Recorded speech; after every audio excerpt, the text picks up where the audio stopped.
Facing the frustrating Chkdsk Not Recognized as an internal or external command error. This video delivers the immediate fix you need to get your system back on track. The problem often stems from incorrect system path variables, preventing Windows from finding the Chkdsk executable. First, would open System Properties, navigate to Environment Variables, and ensure the System32 directory path is correctly listed. This simple adjustment tells your operating system exactly where to locate critical commands. If that initial step doesn't clear the error, the issue usually points to deeper system file corruption. Our second method involves running the System File Checker or SFC via an elevated command prompt.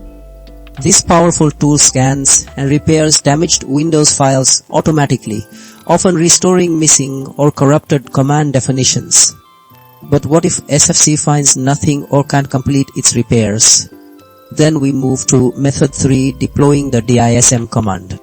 DISM, or Deployment Image Servicing and Management, is your ultimate Windows repair utility, fixing the underlying components that SFC relies on. Finally, some users encounter this Chkdsk Not Recognized issue due to incorrect drive letter assignments or inaccessible volumes. Our fourth and final solution will guide you through verifying your drive status in disk management, ensuring your Chkdsk command targets the correct drive. Stay tuned, because by the end of this video, you'll have Chkdsk running flawlessly.